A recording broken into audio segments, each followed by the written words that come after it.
할렐루야. 이 금요일 저녁에 하나님의 말씀을 듣기 위해서 이 자리에 오신 여러분 모두를 주님의 이름으로 환영하고 축복합니다. 우리 LK119 긴급 기도회로부터 우리가 가을 알곡 맺기 부흥 콘서트까지 우리는 계속 은혜의 연속성, 그 흐름 안에 있는 줄 믿습니다. 오늘 이 금요 기도회가, 금요 성령 기도회가 이 은혜의 흐름을 잇는 시간이 되길 간절히 소망합니다. 또한 오늘로써 끊어지는 것이 아니라 주일로 그리고 매주의 예배로 계속 이어져서 부흥의 불길이 타오르게 될 줄 믿습니다. 아멘. 오늘 여러분과 함께 나눌 하나님의 말씀은 붙어 있음에도 열매가 없다면입니다. 저는 오늘 말씀을 시작하는 지금 오늘 읽은 말씀 중에서 특별하게 2절 말씀에 좀 집중하면서 설교를 시작하려고 합니다. 2절 말씀에 이렇게 적혀 있습니다. 물은 내게 붙어 있어 열매를 맺지 아니하는 가지는 아버지께서 그것을 제거해 버리시고 무릇 열매를 맺는 가지는 더 열매를 맺게 하려 하여 그것을 깨끗하게 하시느니라. 아멘. 이 말씀은 나무로 비유되신 예수님께 붙어 있게 되었음에도 열매를 맺지 아니하는 가지가 있을 수 있다라고 말하고 있습니다. 여기서 예수님으로 비유되는 나무에 붙어있는 가지는 곧 믿음을 가지고 있다고 알려진 사람들, 교회를 다니는 자들, 그리스도인이라 불리는 사람들을 의미합니다. 그런데 이들 중에서 일부 열매를 맺지 못하는 가지들이 있을 것이고 그들은 제거될 것이라고 오늘 말씀은 말하고 있습니다. 사실 정말 무서운 말씀이라 할 수 있습니다. 이 비유가 실제 상황으로 나타난다면 어떤 일이 벌어지게 되는가? 교회를 나름대로 충실하게 다녔고 직분도 받았고 헌금도 나름 하고 살았는데 죽고 나서 하나님의 판결문을 딱 받고 보니까 지옥이 눈앞에 있는 것입니다. 얼마나 이게 충격적인 상황이 될까요? 그래서 우리는 오늘 이 말씀을 주의 깊게 볼 필요가 있습니다. 교회를 다니다가 지옥 가는 케이스란 대체 어떤 것인가? 오늘 말씀은 그 이야기를 해주고 있기 때문입니다. 이 잘못된 길이 어떤 길인지를 정확히 우리가 알게 된다면 우리는 죄에서 벗어나 구원에 이를 수 있을 것입니다. 오늘 말씀을 온전하게 이해함으로 주님께 온전하게 완전하게 연결된 가지로서 구원받기에 합당한 열매를 맺는 가지로 끝까지 살아 구원받는 우리 모두가 되기를 간절히 소망합니다. 첫째로 우리는 참된 믿음으로 주님과 온전히 연결되어야 합니다. 우리는 참된 믿음으로 주님과 온전히 연결되어야 합니다. 나무에 가지가 붙어 있음에도 가지의 열매가 맺히지 못하는 상황은 크게 두 가지 케이스로 나누어서 설명할 수 있습니다. 첫 번째 케이스는 바로 농사의 기술이죠. 젖붙이기. 접목을 했는데 그것이 실패한 경우입니다. 이럴 경우 묶어놓은 것 때문에 겉으로 보기에는 붙어 있는 것 같아 보입니다. 하지만 사실상 연결되어 있지 않습니다.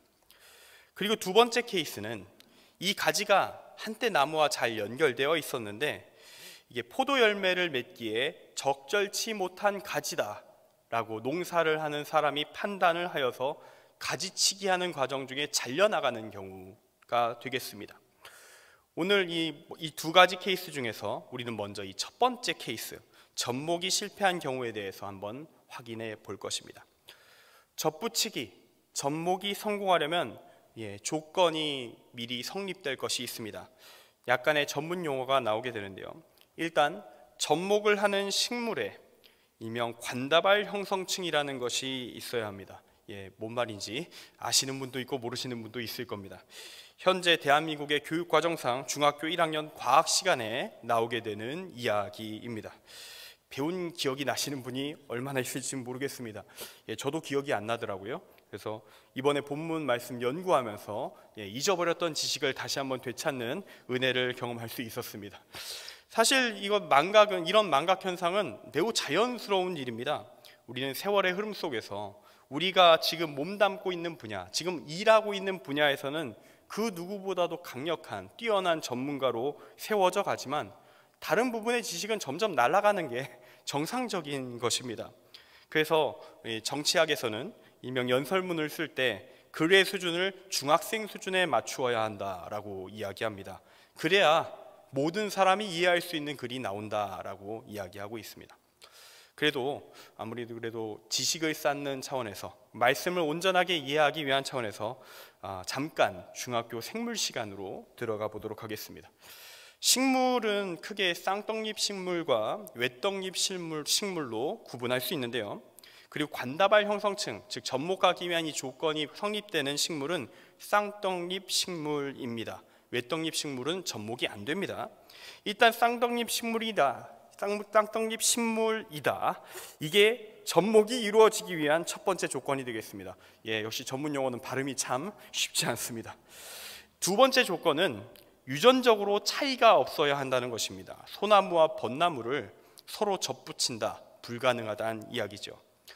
그렇다면 오늘 말씀에 나오는 포도나무는 어떨까요? 일단 쌍떡잎 식물이 맞습니다. 관다발 형성층이 있습니다. 접목이 가능합니다. 물론 이 성경이 기록되는 시점, 이 고대인들이 이런 구분을 알까요? 쌍떡잎 식물이니 외떡잎 식물이니 관다발 형성층이 있니 유전적 요인이 어떠하니 다 모를 겁니다.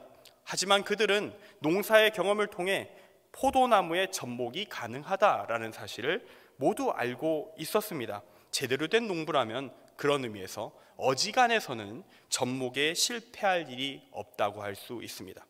심지어 오늘 말씀에서 나오는 농부는 하나님이십니다. 전지전능하신 하나님께서 농사에 실패하신다. 아마도 절대 있을 수 없는 일이라 할 수 있을 것입니다.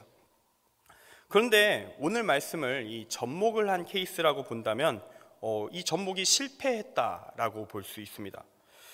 아까도 말씀드렸다시피 접목이 실패하려면 포도나무에 같은 포도나무의 가지가 아닌 다른 것을 붙여 놓을 경우에만 접목이 실패할 것입니다. 이럴 경우에는 그냥 외면적으로 묶어 놓을 수는 있어요. 분명히 아예 다른 걸 붙여 놨다면 묶어서 겉으로 보기엔 묶여져 있는 것처럼 붙어 있는 것처럼 보이게 할 수는 있지만 여기에는 생명의 흐름이 발생할 수가 없습니다. 나무와 가지는 절대로 연결되지 않을 것입니다. 만약 이런 잘못된 케이스를 농부가 발견했다. 어떻게 하게 될까요? 내가 큰 실수를 했구나 하면서 바로 떼어버릴 겁니다. 나무에 짐덩어리를 붙여놓은 꼴이니 별로 좋지 않습니다. 바로 제거하게 되겠죠. 자, 이쯤에서 한 가지 우리가 체크하고 넘어갈 부분이 있습니다. 그것은 바로 오늘 말씀이 비유라는 것입니다. 오늘 말씀은 구원에 대한 비유입니다. 그냥 나무 이야기, 접목 이야기, 농사 이야기, 과학 이야기를 하는 말씀이 아니라는 것입니다. 더 깊은 의미, 구원에 대한 이야기를 하기 위한 도구로서 오늘 이 접목에 대한 이야기는 펼쳐지고 있습니다. 이 점을 명심하고서 오늘 이 접목의 대상이 되는 참 포도나무를 보시길 바랍니다. 참 포도나무는 누구입니까? 바로 예수님이십니다. 그리고 가지는 누구입니까? 우리들 믿음으로 구원을 받는 자들 인간입니다. 하나님, 농부가 우리를 접목하십니다. 아까도 말씀드렸다시피 하나님은 전지전능하십니다. 실수하지 않으십니다. 그러므로 참 포도나무의 가지를 접목할 때까지는 이 가지의 상태가 온전할 것입니다.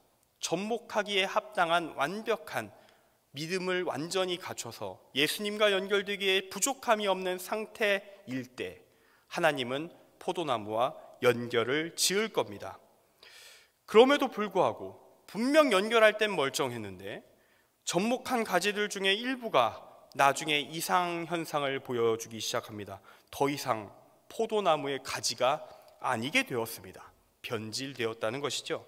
이게 어떻게 된 일일까요? 앞서서 저는 이 말씀이 비유라고 말씀드렸습니다.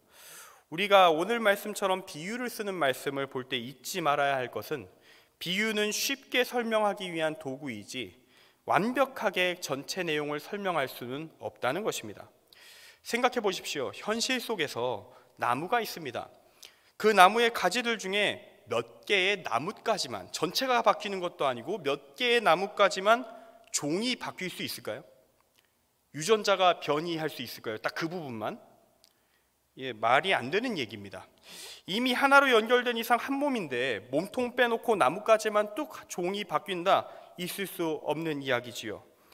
그러나 오늘 말씀의 이 참 포도나무와 나뭇가지 이야기는 구원의 문제를 다루는 비유입니다. 구원에 대한 이야기를 설명하기 위해 나무와 가지의 관계, 그에 대한 이야기를 빌려서 사용하고 있을 뿐이기 때문에 실제 현실 속에서 나무와 나뭇가지의 관계에서 발생할 수 없는 일을 이야기할 수 있습니다. 일단 여기서 참 포도나무는 예수님이었습니다. 그리고 나뭇가지는 바로 주님과 연결된 우리를 표현하는 것이었죠. 그리고 우리가 주님과 예수님과 연결될 수 있는 이유는 믿음에 있었습니다. 그런데 생각해 보십시오. 우리의 믿음이 항상 변함없이 동일하였습니까? 아니지 않습니까? 우리의 믿음은 매 순간 요동치고 있지 않습니까? 기분 나쁜 일 하나만 있어도 어질어질한 것이, 교회를 나갈까 말까 고민을 하기 시작하고 하나님이 있는가 없는가를 따지기 시작하는 것이 우리의 믿음의 현실태가 아닙니까? 현실 속에서 나무에 붙어있는 나뭇가지의 종이 변할 일은 당연히 없을 겁니다. 하지만 이 나뭇가지로 표현되고 있는 우리의 믿음은 변화무쌍할 것입니다. 하나님은 분명 예수님과 연결하실 때 우리의 믿음을 확인하셨습니다. 붙여도 되겠다, 접목이 될 것이다, 그렇게 연결을 했습니다. 실제로 처음엔 잘 붙었습니다. 근데 갑자기 둘의 맥이 끊어집니다. 가지와 줄기 사이에 갑작스럽게 벽이 생깁니다. 생명의 연결이 끊어집니다. 존재가 바뀌었기에 앞으로 연결될 가능성이 없습니다. 접목을 위해 아직 묶어 놓았다면 그 묶어 놓은 것 때문에 아직까지는 겉으로 보기에 하나로 보일 것입니다. 하지만 실제로는 끊어져 있습니다. 당연히 열매가 맺히지 않습니다. 생명의 연결조차 끊어졌으니 가지는 점점 말라 비틀어져 갈 것입니다. 그리고 열매가 맺히지 않는 상황을 확인하고 어떤 상태인지 자세히 살펴본 농부 하나님께서는 안타까워하시며 가지를 끊어버리게 될 것입니다. 이처럼 우리의 믿음이 변질되었을 때 우리는 더 이상 예수님과 연결될 수 있는 포도나무의 가지가 아니게 됩니다. 끝내 하나님은 우리를 예수님으로부터 끊어내실 것입니다. 그리고 끊어진 가지들 따로 모아 불타 재가 되어 존재가 멸해질 것입니다. 심판입니다. 우리 중에서 지옥에 떨어져 불타고 싶으신 분들은 아무도 없으리라 믿습니다. 그러므로 우리는 이 말씀에 나오는 이 변질의 문제를 마땅히 경계해야 할 것입니다. 그렇다면 이 믿음의 변질, 어떠한 형태로 확인할 수 있을까요? 오늘 말씀은 열매가 맺히지 않는 것으로 확인이 되었다라고 기록하고 있습니다. 그렇다면 믿음에 있어서 열매란 무엇입니까? 오늘 다 읽지는 않았습니다만 요한복음 15장에서 오늘 읽은 말씀에서 쭉 이어져 나가는 말씀 12절부터 14절까지의 말씀이 이 문제에 대한 답을 제시하고 있습니다. 믿음의 열매는 예수님의 말씀, 주님의 계명을 지키는 것에서 드러납니다. 그리고 그 계명은 바로 12절에 적혀 있습니다. 내가 너희를 사랑한 것 같이 너희도 서로 사랑하라. 그리고 우리에게 요청되는 이 서로 사랑의 의미는 이어지는 13절 이후의 말씀을 통해서 증폭됩니다. 주님은 내가 너희를 사랑한 것 같이 사랑하라고 하셨습니다. 그렇다면 주님은 우리를 어떻게 사랑하셨습니까? 13절에 이렇게 적혀 있습니다. 사람이 친구를 위하여 자기 목숨을 버리면 이보다 더 큰 사랑이 없나니. 친구를 위하여 자기 목숨을 버리는 사랑, 이것이 바로 주님이 우리를 사랑하신 방식이었습니다. 그리고 이어지는 14절에서 주님은 이렇게 말씀하십니다. 너희는 내가 명하는 대로 행하면 곧 나의 친구라. 내가 명하는 대로 행하면. 여기서 말하는 이 주님의 명령은 주님이 우리를 위해 목숨을 버려 사랑하신 것처럼 우리도 주님을 향하여 그리고 이웃을 향하여 사랑하라는 것입니다. 하나님 사랑과 이웃 사랑을 어떻게 하는가? 13절에 말하듯이 주님께서 우리를 위해 목숨을 버리신 것 같이 하라는 것입니다. 그때 우리는 주님의 진정한 친구가 될 것이다 라고 예수님은 말씀하고 계십니다. 지금까지 한 이 모든 이야기를 간단하게 말하면 믿음에 합당한 삶이 바로 열매다라고 정리할 수 있을 것입니다. 다만 이 믿음과 삶이 무엇인가 내용을 구체적으로 살펴본 지금 우리는 이 믿음에 합당한 삶이라는 말이 절대로 가볍게 할 말이 아니다라는 것을 함께 알게 되었습니다. 왜냐하면 오늘 이 요한복음 15장 말씀을 통해 믿음이란 우리를 위해 죽기까지 사랑하신 그 예수님의 사랑같이 하나님을 사랑하고 이웃을 사랑하겠다는 결단을 의미한다는 사실이 드러나고 있기 때문입니다. 그렇다면 그러한 믿음에 합당한 삶이란 무엇이겠습니까?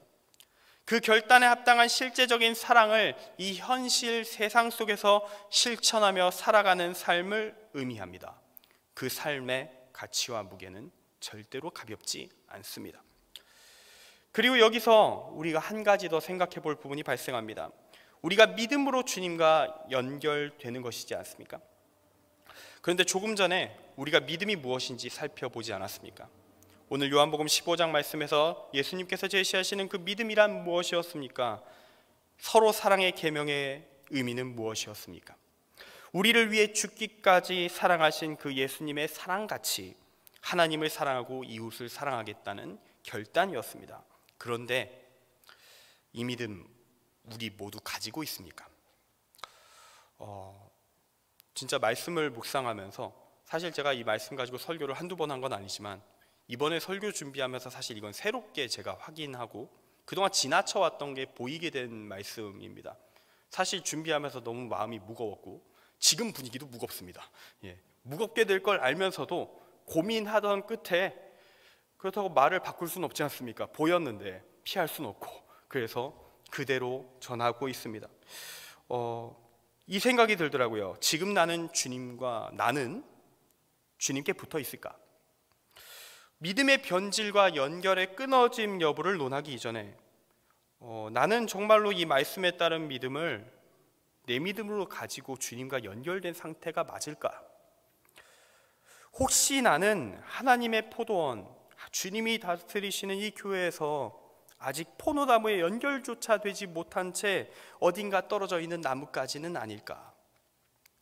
말씀을 준비하면서 이 깨달음이 제게 다가오는데 잠시 멍해졌다가 조금 후에 회개하의 기도를 올리고 감사의 기도를 같이 올렸습니다. 주님 감사합니다. 깨닫게 해주셔서 감사합니다. 깨달았기에 이제 다행히 연결은 된 것 같습니다. 이러한 나의 현실을, 우리의 현실을 알려주셔서 감사합니다. 변질을 논하기 전에 먼저 믿음부터 갖춰야 하는 것이군요. 그 사실을 깨닫게 해주셔서 감사합니다. 그렇게 기도를 올리고 다음 설교를 쭉 쓰기 시작했습니다. 어쩌면 우리가 교회를 다닌다고 해도 다 주님과 연결된 상태는 아닐지도 모르겠습니다. 아직 교회를 다니는 자라는 차원에서 교인에 불과하지 거룩한 자라는 성도는 아닐 수도 있겠다 하는 생각이 듭니다. 물론 이 금요일 저녁 주님 앞에 나오신 여러분은 모두 거룩한 자들 성도이신 줄 믿습니다. 주님과 참된 믿음으로 연결된 생명력 있는 가지들인 줄 믿습니다. 그러나 어떤 이들은 교인에서 주님 안에서 거룩한 자들 성도로 바뀌는 그 순간 참된 믿음이 무엇인가를 인식하는 그때에 잘못된 선택을 하기도 합니다. 이 놀랍고도 무거운 깊은 믿음의 의미를 받아들였을 때 우리는 선택의 기로에 섭니다. 어렵지만 힘들지만 받아들이겠다. 아니면 회피할 것인가. 그리고 여기서 회피를 선택하면 우리 안에 변질이 일어나게 되는 것입니다. 종의 변화가 일어나는 것입니다. 더 이상 진짜 예수님과 연결될 수 없는 가짜 믿음, 죽은 그 믿음이 우리 가운데 세워지는 것입니다. 그럼에도 천국은 가고 싶으니 믿음과 삶의 영역을 분리시키고 믿음의 의미를 최대한 약화시켜서 쉬운 구원의 기획을 짭니다. 그렇게 겉으로 보기엔 주님과 연결된 자인 것처럼 교회의 위장된 형태로 남습니다. 그렇게 변질된 사람들 초대교회도 참 많았습니다. 초대교회의 시작점이라고 할 수 있는 이 예루살렘 교회, 그 교회에도 그런 자들이 참으로 많았다고 기록되어 있습니다. 그래서 주의 동생 야고보 예루살렘 교회의 지도자는 선포합니다. 야고보서 1장 22절 말씀입니다. 너희는 말씀을 행하는 자가 되고 듣기만 하여 자신을 속이는 자가 되지 말라. 그렇게 자신을 속인다 한들 주 하나님을 속일 수 있겠느냐라고 야고보는 말하고 있는 것입니다. 그리고 야고보서 2장 26절에서 단호하게 선포합니다. 영혼 없는 몸이 죽은 것 같이 행함이 없는 믿음은 죽은 것이니라. 아멘. 하나님은 속지 않으십니다. 그분은 열매를 맺지 못하는 나뭇가지들을 살피시고 과거 접목되어 있을 때 살아있었던 그 생명의 흐름이 끊어져 있다면, 점차 말라 비틀어져 가고 있다면 그 가지들 찾아내셔서 더 이상 포도나무와 붙어있지 못하도록 떼어내실 것이고 모두 불에 태워 없애실 것입니다. 지금 우리의 믿음의 상태는 어떠합니까? 오늘 말씀 앞에서 우리는 돌아봐야 할 것입니다. 혹시 지금 내 상태가 아직 믿음이 무엇인지 정확히 몰라서 포도원 어딘가에 떨어져 있는 나뭇가지와 같다면, 오늘 우리는 참된 믿음이 무엇인지 알았으니 다시 연결되어야 할 것입니다. 우리를 위해 죽기까지 사랑하신 그 예수님의 사랑같이 하나님을 사랑하고 이웃을 사랑하겠다는 그 결단, 그러한 믿음을 가져야 할 것입니다. 쉬운 길은 없습니다. 쉬운 길을 선택하는 순간 우리의 결말이 불타 없어지는 것밖에 없기 때문입니다. 주님의 말씀하시는 참된 믿음을 붙잡아 주님과 하나로 연결되어서 구원에 이르는 우리 모두가 되기를 간절히 소망합니다. 둘째로, 우리는 연결을 넘어서 열매를 맺어야 합니다. 연결을 넘어서 열매를 맺어야 합니다. 이번에는 열매를 맺지 못하는 가지의 두 번째 케이스, 열매를 맺기에 부적합한 가지로 분류되어서 잘려져 나가는 케이스에 대해서 알아볼 것입니다. 오늘 읽은 말씀 요한복음 15장 3절에서 예수님은 제자들을 격려하십니다. 너희는 내가 일러준 말로 이미 깨끗하여 졌으니. 물론 우리는 알고 있습니다. 이 말씀 듣고 있는 제자들의 믿음, 그들의 신앙 생각보다 그리 깨끗하지 않다라는 걸 알고 있습니다. 배신자 가룟 유다 같은 경우에는 요한복음 기준으로는 13장 30절 시점에 이미 예수님의 곁을 떠나갑니다. 그러니까 일단 가룟 유다는 없다고 치고요. 그래도 남은 제자들도 멀쩡했느냐? 아직은 그렇지 않습니다. 그들은 아직 예수님의 부활에 대한 가르침 이해하지 못하였고, 주님이 십자가에 매달리시는 그 순간에 모두 흩어져 버릴 사람들입니다. 그러나 그럼에도 불구하고 예수님은 그들에게 너희는 이미 깨끗하여졌다고 말합니다. 여기서 깨끗하여졌다는 것은 너희의 믿음이 온전하다는 얘기를 하는 것이 아닙니다. 2절 말씀에 나오는 이야기, 무릇 열매를 맺는 가지는 더 열매를 맺게 하려 하여 그것을 깨끗하게 하시느니라. 그와 연관된 차원에서 깨끗하다라고 말씀하시는 것입니다. 예수님의 제자들, 아직 부족함이 많긴 하지만 예수님의 오랜 가르침을 받으며 단순히 뒤따르는 무리의 수준을 넘어서 제자로 주님을 따르고 있습니다. 그들은 아직 과정 중에 있긴 하지만 현재까지 진행된 좋은 포도 열매를 맺기에 합당한 가지가 되기 위한 그 과정, 가지치기의 과정 가운데 살아남은 가지들입니다. 그렇기에 예수님은 그들에게 이미 깨끗하여졌다고, 현재 시점까지 너를 위한 가지치기가 잘 이루어졌다, 살아남았다, 잘하였도다 라고 이야기하고 있는 것입니다. 그러나 아직 그들의 여정은 끝나지 않았습니다. 아직도 열매를 맺기엔 멀었기 때문에 시간의 흐름을 따라 다시 그들은 가지치기의 대상으로 분류될 수도 있습니다. 그렇기 때문에 그들은 계속 주님과의 연결을 견고하게 유지해야 할 것입니다. 주님 안에 계속 거하기를 선택해야 할 것입니다. 그때 주님이 그들의 안에 거하실 것입니다. 그들은 인생 속에서 끝까지 참된 믿음을 지켜내야 할 것입니다. 그렇게 가지치기 될 나뭇가지가 아니라 열매를 맺을 가지로 초대교회의 최고 리더 사도에 걸맞은 존재까지 그들은 자라나야 할 것입니다. 그리고 이 제자들의 길, 이 사도들의 길은 그들의 후예인 우리 그리스도인들 모두가 걸어가야 할 길이기도 합니다. 우리가 참된 믿음 가졌다고 해서 우리를 위해 죽기까지 사랑하신 그 예수님의 사랑같이 하나님을 사랑하고 이웃을 사랑하겠다고 결단을 내렸다고 해서 바로 우리의 인생이, 삶이, 우리 존재가 바뀌지는 않습니다. 우리 몸에 밴 습관, 관성들은 여전히 우리를 올가매고 있고요. 그것은 쉽게 꺾이지 않습니다. 우리는 끊임없이 하나님의 뜻을 거스르길 원하는 나의 이기심, 나의 욕망과 싸우며 살아가야 할 것입니다. 그렇게 계속 믿음을 지켜 주님과 연결되어 주님 안에서 살아가면서 우리의 삶이 믿음의 결단에 가까워져 가는 것입니다. 정말로 주님이 우리를 위해 목숨을 버려 사랑하신 것처럼 언젠가는 하나님을 사랑하고 이웃을 사랑할 수 있게 될 것입니다. 그렇게 우리는 열매 맺는 가지로 구원에 이르는 참된 그리스도인이 되어가는 것입니다. 그렇게 우리가 주님과의 연결을 잘 유지하면서 주님을 의지하며 현실과 타협하지 않고 믿음을 지켰을 때 우리는 농부이신 하나님의 치열한 그 분류의 과정, 열매 맺기에 합당한 가지를 골라내시는 가지치기의 과정 속에서 살아남을 수 있는 조건을 달성할 것입니다. 천국에 들어갈 수 있게 될 것입니다. 그러나 만약 우리가 이 변화의 여정 제대로 소화하지 못한다면 어떻게 될까요? 마태복음 7장 19에서 23절은 그렇게 열매 맺지 못하는 가지로 분류된 자들이 주님 앞에 심판대 앞에 서게 되었을 때 어떤 반응을 보이는가 명확히 보여주고 있습니다. 예수님은 가지치기 당에 잘려져 나갈 가지를 가리켜 그저 주여 주여 하는 자라 말씀하시고, 열매 맺는 가지를 가리켜 하늘에 계신 내 아버지의 뜻대로 하는 자라고 말씀하시며 그들이 천국에 들어갈 것이라고 말씀하십니다. 그리고 잘려져 나갈 자들이 이렇게 외칠 것이라고도 말씀하십니다. 주여 주여 우리가 주의 이름으로 선지자 노릇하며 주의 이름으로 귀신을 쫓아내며 주의 이름으로 많은 권능을 행하지 아니하였나이까. 그러나 그들에게 주님이 주실 말씀이 매몰찬 거절의 메시지밖에 없습니다. 내가 너희를 도무지 알지 못하니 불법을 행하는 자들아 내게서 떠나가라. 주님께서는 우리가 믿음의 결단만 한 상태, 주님과의 연결만 간신히 유지하고 있는 그 상태에 머무르기를 원치 않으십니다.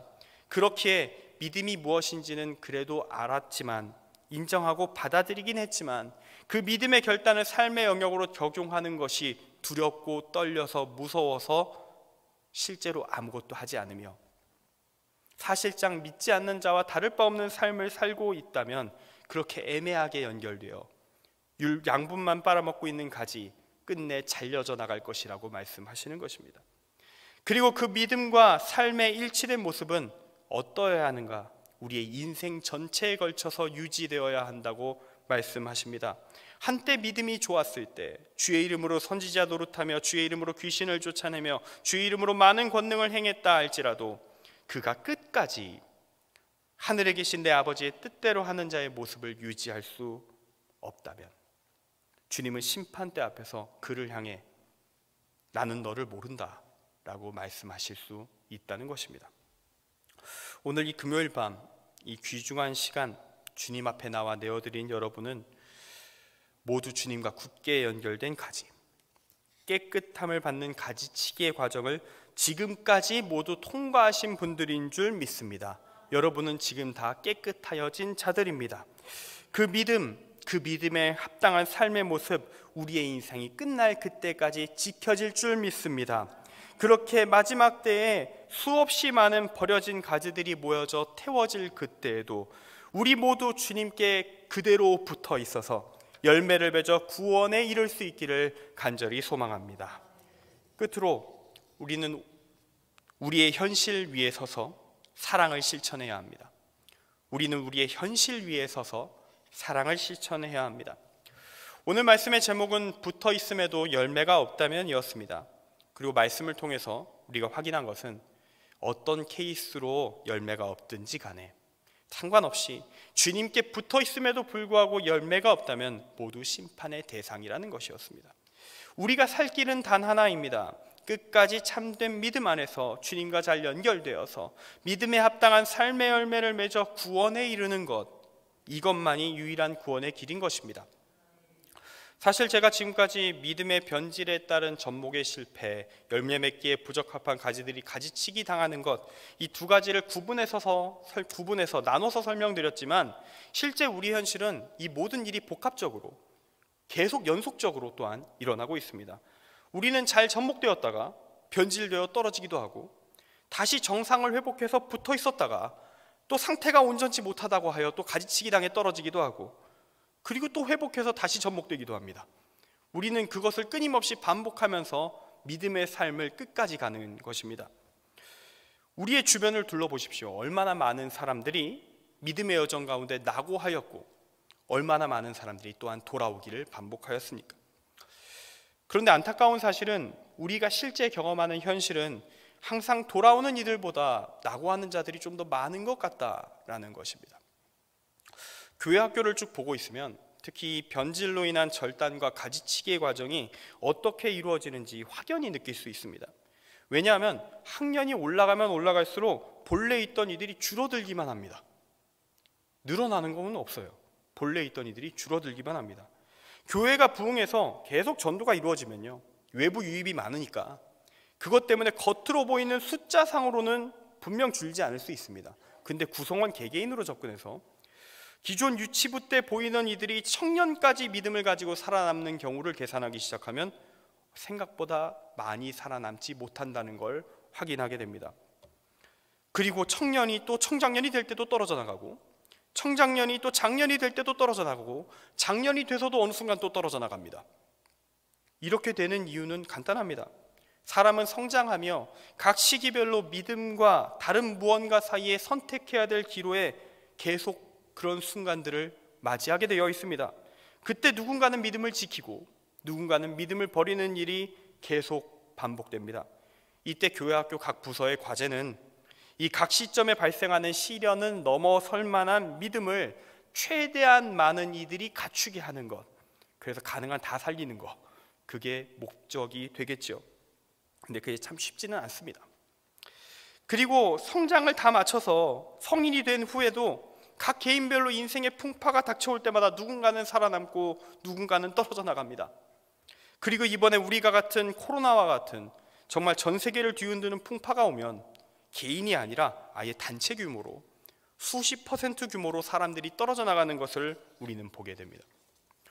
사실 오늘 말씀이 젖먹과 가지치기라는 이 농사의 케이스를 비유로 쓰고 있기 때문에 농부이신 하나님이 결국 우리를 잘라내시는 형태로 이야기가 전개되긴 하지만, 실제 우리가 경험하는 이 믿음이 무너지는 현실은 하나님이 끊어내시는 것이 아니죠. 가지인 우리가 스스로 주님과 떨어져 나가기를 선택하는 것입니다. 그리고 가지치기로 끝까지 표현한다 하더라도 농부이신 하나님은 가능하면 가지치기 하고 싶은 마음이 없으십니다. 실제 현실판 농사에서야 좋은 열매를 얻기 위해서 의도적으로 가지치기를 때로는 더 가혹하게 하긴 합니다만, 구원에 이르는 농사에 있어서는 가지만 멀쩡하다면, 가지만 열매 맺기에 문제가 없다면 하나님은 다 살려주실 겁니다. 왜냐? 참 포도나무이신 예수님께서 그들 모두를 살릴 생명력이 없으시겠습니까? 어차피 힘은 충분합니다. 가지만 멀쩡하면 되는 것입니다. 그러나 스스로 떨어져 나겠다고 난리를 치면서 줄기와 연결을 끊어내는 가지가 있으면 주님은 피눈물을 흘리며 칼을 대시게 되는 것이죠. 지금 우리가 살아가는 2022년 이제 끝을 향해 나아가고 있습니다만, 올해는 정말 한국교회 역사 속에서 가장 많은 이들이 대거 주님과의 연결을 끊고 낙오했음을 공식적으로 통계로 확인하는 시기라 해도 과언이 아닐 것입니다. 올해가 끝나고 나면 교회별로 상황은 다 다르고 그래도 남겨둬야지 하는 분들도 있고, 그래서 교회별로 접근 방식이 다 다를 수는 있겠지만 정말 세게 하는 곳들은 코로나 기간 중 명단을 유지했던 사람들 이름 중에 상당수를 아마도 지우게 될 것입니다. 수년간 통제되었던 일상은 많이 회복된 지금인데 신앙의 회복은 너무나도 더디기만 합니다. 이게 우리의 현실입니다. 이러한 우리의 무너진 현실을 보면서 우리는 왜 예수님께서 열매가 없는 믿음, 삶까지 나아가지 못한 믿음이 구원받지 못한다고 단호하게 말씀하셨는가, 그 이유를 함께 깨닫게 됩니다. 사실 믿음의 정의 자체가 삶의 영역을 포함하고 있습니다. 요한복음 15장이 말하는 믿음은 우리를 위해 죽기까지 사랑하신 그 예수님의 사랑같이 하나님을 사랑하고 이웃을 사랑하겠다는 결단입니다. 사랑하겠다, 살아가겠다는 결단이 믿음인데, 그 삶을 안 살면 그 믿음이 어떻게 진짜가 될 수 있겠습니까? 거짓말이 되는 것이죠. 그리고 그 믿음이 진실인지 거짓인지는 평시에는 잘 드러나지 않습니다. 환난의 때에 드러나게 됩니다. 바로 지금과 같이 말이죠. 그리고 만약 평온한 시절이라 실상은 거짓임에도 교회에 붙어 있기가, 그리스도인 이름을 유지하기가 쉬워서 끝까지 기독교인임을 이름을 지키고 죽었다 할지라도 진정 주님 앞에 섰을 때는 진실이 드러날 수밖에 없습니다. 주님은 그때 그들에게 물을 것입니다. 너에게 믿음에 합당한 삶이 있었느냐? 그럼 이렇게 오늘 말씀을 통해 믿음이란 무엇인지, 그리고 믿음에 합당한 열매를 맺어 구원받기에 합당한 존재가 된다는 것이 무엇인지 깨달은 우리, 앞으로 어떻게 살아가야 할까요? 사실 이미 큰 틀에서의 답은 정해져 있습니다. 우리는 계속 참된 믿음을 지키며 하나님을 사랑하며 이웃을 사랑하는 삶을 살아 구원받기에 합당한 열매를 맺어야 할 것입니다. 그 삶을 죽기까지 살아내어 구원에 이르러야 할 것입니다.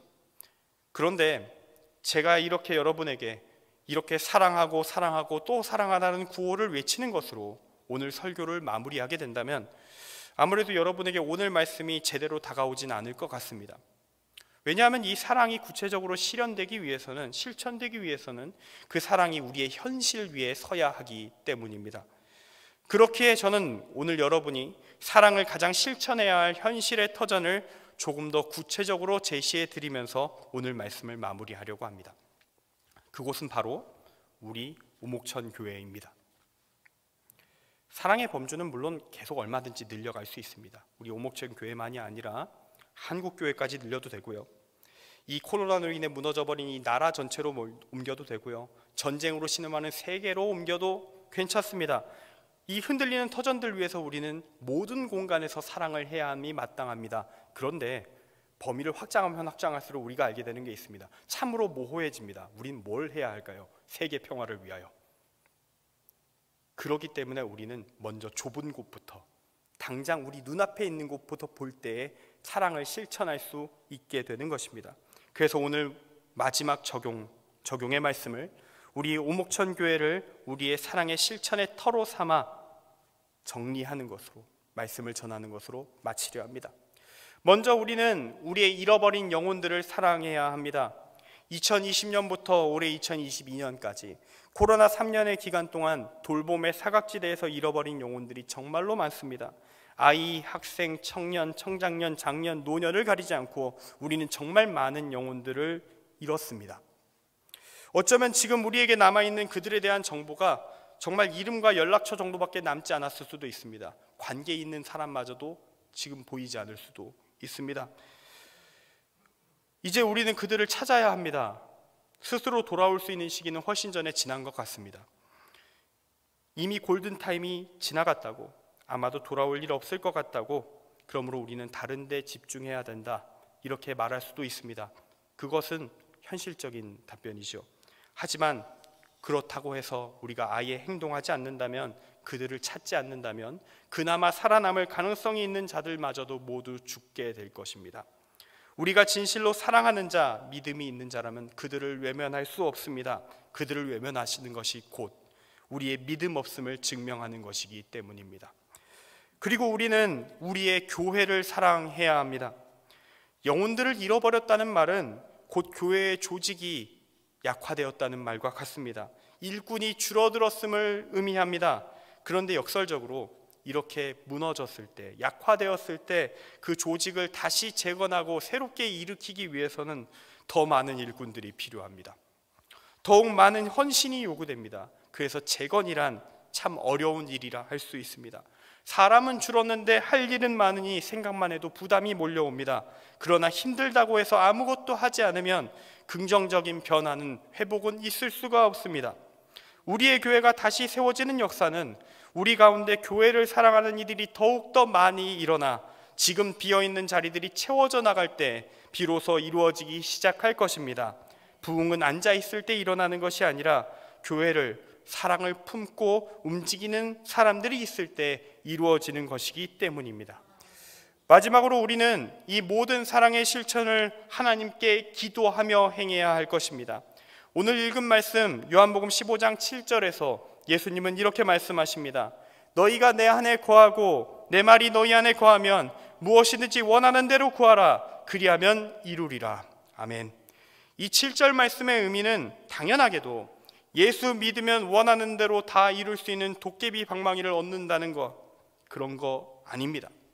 오늘 말씀의 문맥만 빼놓고 2절만 읽는다면 복비는 주문처럼 생각하고 지나갈 수도 있겠지만 지금까지 함께 요한복음 15장 말씀을 묵상한 우리는 그러한 오류에 빠지지 않을 것입니다.